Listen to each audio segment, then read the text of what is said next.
For the crimes of which you have been found guilty, this court sentences you to death. The judge's words echoed through the silent courtroom as the young boy's expression didn't change, only a faint, nervous smile crossed his lips. He quietly repeated the word to himself, death. This was the chilling end to one of the most disturbing juvenile murder cases Oklahoma had ever seen. The boy, named Dakota Arnold, had taken the lives of his own parents, Margaret and Robert Arnold, inside their quiet suburban home on Willow Creek Drive. The couple was found brutally murdered in their bed, their bodies bearing multiple wounds inflicted with construction tools that belonged to Robert, a respected foreman at Heartland Construction. The medical examiner later confirmed that the murders took place between 11 p.m. and 1 a.m., while both parents were sound asleep, leaving them no chance to defend themselves. The brutality of the scene was impossible to comprehend, especially when compared to the perfect family portraits that still hung on the walls. Smiling faces frozen in time, giving no sign of the nightmare that would destroy their home. When police arrived, they found young Dakota huddled in the corner of his bedroom, holding his favorite stuffed animal tightly. His pajamas were stained with blood, and with trembling lips, he claimed it had gotten there when he discovered his parents' bodies and tried to wake them. His tearful account described hearing noises in the night, running to his parents' room, and finding them already dead. He quickly blamed his best friend, Tyler Wilson, saying Tyler had been furious because Dakota's parents hadn't allowed him to stay over the previous weekend. At first, the story seemed believable. A traumatized child covered in blood, trying to explain a horrific tragedy. But as the first 24 hours of the investigation unfolded, small cracks began to form in his story, and the detectives couldn't shake the feeling that something wasn't right. Oklahoma City, with its flat plains and sprawling neighborhoods, had seen its share of violence, but no one was prepared for the idea that a child, not even 10 years old, could plan and carry out such a horrifying act. The peaceful community of Willow Creek Estates was suddenly flooded with reporters and police cars. Neighbors stood in clusters on their lawns, whispering in disbelief, staring at the Arnold house as though trying to wake from a bad dream. Schools brought in counselors to help students process the shock, while parents across the city held their children tighter that night, haunted by the thought of what darkness could hide behind innocent faces. The story spread fast, not just for its brutality, but for the unimaginable fact that the suspect was a child. Detective Melissa Taylor, a seasoned officer with 15 years on the force and extensive experience with juvenile crimes, was assigned as lead investigator. She was joined by her new partner, Detective Jason Barnes, who had recently transferred from the auto theft division.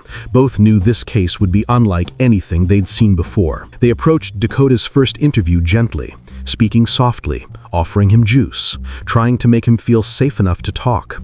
He repeated his story several times, but each retelling came with small changes.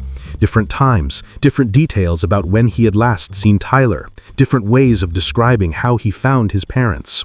At first, it could have been dismissed as confusion from trauma, but Detective Barnes, trained to sense deception, noticed something in Dakota's calmness, the way his eyes didn't dart, the way his breathing never quickened. It was the kind of quiet stillness he'd seen before, not in frightened victims, but in people hiding the truth. As they searched the house, the investigators noticed something else. There were no signs of forced entry. Every door and window was locked from the inside. Whoever killed Robert and Margaret hadn't broken in, they were already inside. Blood spatter analysis showed the attack began while the couple was still sleeping. There were almost no defensive wounds. The killer hadn't been rushed or sloppy. It was deliberate. What chilled investigators even more was what they found in the garage. The murder weapons, a hammer and a box cutter from Robert's own toolbox, had been cleaned and neatly returned to their place. Every trace of blood had been wiped off. What kind of intruder, they wondered, would take the time to clean and put away the very tools used to slaughter two people? It wasn't a burglar, and it wasn't an angry friend. It was someone who didn't need to break in, someone who belonged there. And as the detectives looked back at the boy sitting quietly in the interview room, clutching his stuffed toy and staring blankly at the wall, they began to realize a truth far more disturbing than they were ready to face. Oklahoma City, resting at the very heart of the state, has always carried a strange duality, a place where old traditions and modern realities constantly collide, where faith, family, and progress live side by side but never quite in peace. When news of the Arnold murders spread, that same divide appeared in the community's reaction. Many residents simply couldn't believe that a child could do such a thing, choosing instead to cling to rumors about mysterious intruders or manipulative adults who must have influenced the boy. The summer heat was merciless in the days following the murders, the temperature climbing into the high 90s as investigators worked long hours with sweat-soaked collars, their boots crunching through the dry grass outside the Arnold home, while the prairie wind carried whispers from one porch to another.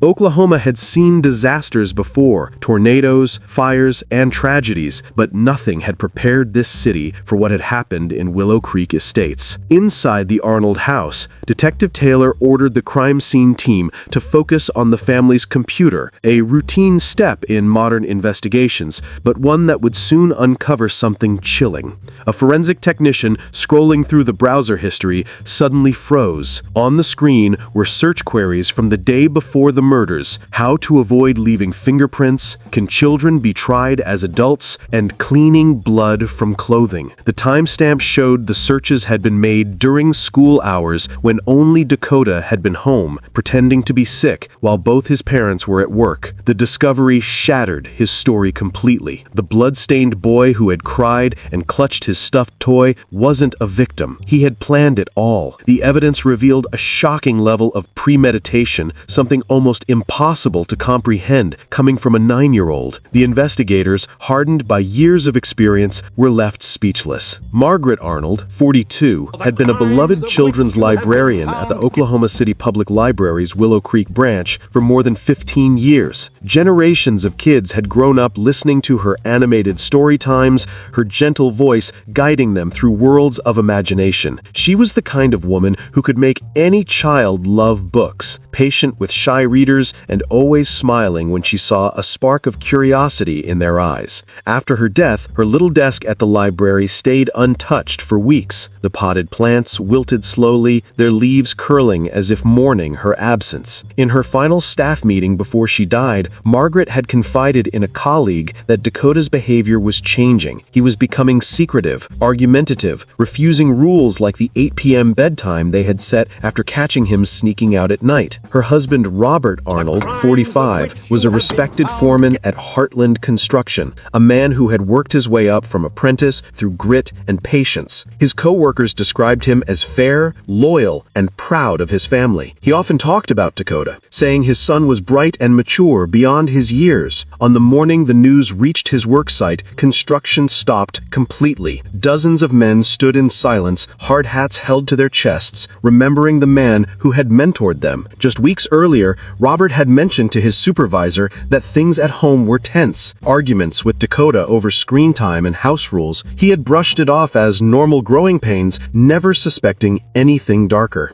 The Arnolds had adopted Dakota when he was only 18 months old, after years of struggling with infertility. The adoption agency described the toddler as intelligent, but noted a string of short foster placements and signs of early behavioral issues, blamed on instability during infancy. Margaret and Robert accepted the challenge wholeheartedly, determined to give him the love and structure he'd never had. They poured their hearts into creating a stable home, therapy sessions, family trips, bedtime stories. Old home videos later recovered showed them celebrating birthdays, building sandcastles on the Gulf Coast, and laughing during Christmas mornings. Nothing in those moments hinted at the tragedy that would come. At Willow Creek Elementary, where Dakota had studied since kindergarten, teachers called him an excellent student, sharp, quick to learn, but also defiant. He often argued with teachers and clashed with classmates. He could be charming one moment and cold the next. His third-grade teacher, Miss Williams, had called for a parent-teacher meeting just 2 weeks before the murders. She reported that Dakota had threatened another student for accidentally damaging a notebook he always carried and guarded fiercely. Margaret and Robert came together to the meeting, apologetic but firm. They agreed that Dakota would lose computer privileges for a week week as punishment. Later, Margaret told Miss Williams that the consequence had triggered something terrifying in him, a violent tantrum, the worst they'd ever seen. He screamed, cried, slammed doors, and refused to speak for hours afterwards. That mysterious notebook, the one he had protected so fiercely, was never found after the murders.